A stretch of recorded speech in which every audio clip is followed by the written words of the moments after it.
All right, let's dive into a case that's had people talking for years. The murder of Emily Carter in Blackwood Falls. It's got that classic locked room mystery feel, Ugh. you know.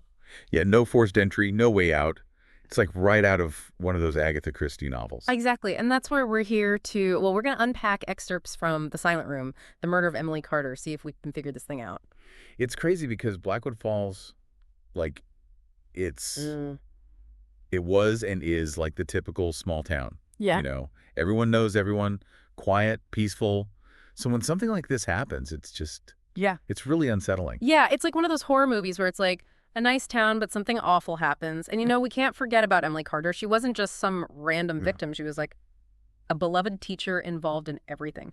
The book even calls her the heart of the town. Right. And, every true crime case, Yeah. it's a real person with a life and people who love them. And Emily, it sounds like she knew a lot of people in Blackwood Falls. So let's go back to that morning when they found her body. The book really builds up the suspense, starting with Mrs. Harlow, her neighbor. They had their little routine, chat over coffee on the porch in the mornings. But that day, Emily wasn't there. So Mrs. Harlow went to check on her. No answer. And she called the police. It's like reading those pages and you can feel something's wrong. So the police get there, go inside. Emily's bedroom door is locked. That's already strange. And when they finally get in, it's awful. Emily had been stabbed multiple times, and on the mirror above her dresser, written in blood, was the word silence. Gives me chills just saying it. What do you think? A message, a clue. We don't know for sure, but it's definitely important. Could be there to mislead the investigators, or it could mean something we haven't even thought of yet. Like a puzzle piece that doesn't quite fit, but you know it's got to be important. And this is where the whole locked room thing comes in. No forced entry, no fingerprints, no murder weapon. How's that even possible? Yeah, it's not magic or anything. It takes a lot of planning. Yeah. From a forensics perspective, it's a huge challenge. You're talking about a killer who didn't leave anything behind. So Emily must have known them, right? Someone she would let into her house. Yeah, that's possible. But then the question is, why go through all that trouble to stage it like that? To confuse the police, make it look impossible. Exactly. Buy the killer more time. All right, so let's talk about suspects. There were a few people mentioned in the book. Yeah, let's start with Daniel, Emily's ex-boyfriend. They had some history, maybe some bad blood there. That could be motive. But he said he was out of town. And it seems like he has a solid alibi. Okay, so he's got an alibi. But couldn't he be lying? Yeah, you got to be skeptical. Alibis are only as good as the evidence behind them. Someone who knows what they're doing can fake an alibi pretty easily. So Daniel's not off the hook just yet. What about Melanie, her coworker? They had that argument, right? Yeah, about a promotion, that's definitely a possible motive. Yeah. But there's footage of her at a bar, miles away. Security cameras. But couldn't that be fake too? Or maybe the timestamp is wrong. Yeah, that's true. Security footage isn't always perfect. So we've got Daniel with a maybe fake alibi, Mhm. and Melanie with maybe fake security footage. But the book said Emily's friends and family were all cleared. They were. But it makes you wonder, could someone be protecting the killer? All right, so we're already pretty deep here, but there's one more thing that really changes things. Emily's diary. Yeah, this is where things get interesting. They found a note in her diary. It said, I know what they've done, and I won't stay silent anymore. And that one sentence changes everything. Wow, that's big. It sounds like she knew something dangerous.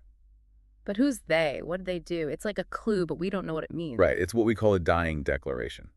These statements, they can be so helpful for investigators, but they're not always easy to understand. So how would they even start with a clue like this? Would they try to figure out who they is in Emily's life? Like her friends, family, coworkers, anyone like that? Exactly. They'd look at everyone she knew, see if there are any connections, Yeah. any arguments, money problems, anything that stands out. Like connecting the dots. Could this be the motive? The reason she was killed? It could be. If Emily knew something dangerous, something someone wanted to keep secret, well, that's a pretty good reason to make sure she stays quiet. Okay, so let's talk about some of the theories. With the locked room and no evidence, seems like the killer had to be close to Emily, right? Someone she trusted enough to let in. Yeah, the inside job theory makes sense. It would explain how they got in and out without a trace. But wait, if it was someone she knew, wouldn't they have left something behind, even accidentally? You said the crime scene was too perfect. You're right, and that's what makes it so strange. If it was someone close to Emily, They had to be really careful. Like, they knew how to not leave evidence behind. So we're talking to someone who knew what they were doing. But what about that diary entry? I know what they've done. That sounds bigger than just one person. What if it was a group? Like a conspiracy? That's the secret life theory.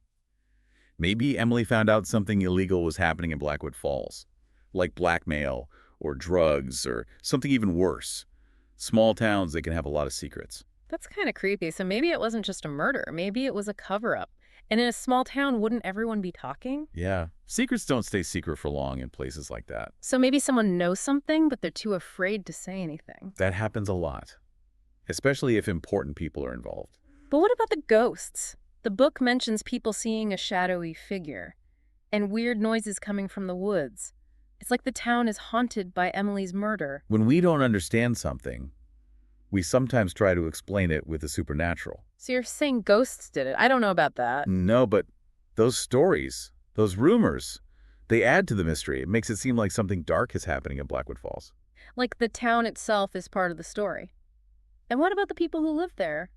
I bet they're always looking over their shoulder now. Unsolved cases can do that. Make people afraid and suspicious. Like a wound that never heals. This case, man, it really gets to you, doesn't it? It does, yeah. This town, Emily, the crime scene, it's just... And then nothing. So many questions, and we're no closer to the answer. That's what makes a good mystery so good. It makes you think and question everything.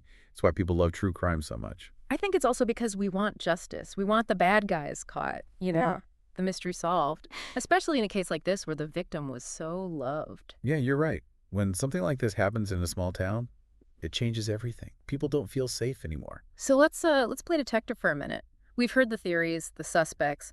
What do you think happened? Who killed Emily and why? If I had to pick one theory, I'd go with the secret life one. That diary entry, I know what they've done. That tells me there's more to this than we know. I think Emily knew something dangerous, and someone wanted to keep it quiet. That's scary. And what about those noises in the woods? Maybe they were connected to what Emily knew. Could be. Blackwood Falls is surrounded by woods. Plenty of places to hide. And Emily's house. That abandoned place, it's almost like a character in the story. Abandoned places, they attract stories and rumors, especially when something like this happens. That's what I love about this case. Even though it's unsolved, it makes you think. We all want justice for Emily and for her town. And maybe someday we'll get it. Maybe someone will come forward with new information. Or we'll find a new piece of evidence. Until then, the mystery remains. So to everyone listening, remember this. Sometimes the most obvious clues are the ones we miss. Maybe there's something in the book, a small detail. That's the key to solving this whole thing. Go back, reread everything, and see if you notice something new. Yeah, keep an open mind, question everything. The truth is out there somewhere, and maybe you can be the one to find it. Thanks for joining us for another deep dive. We'll see you next time.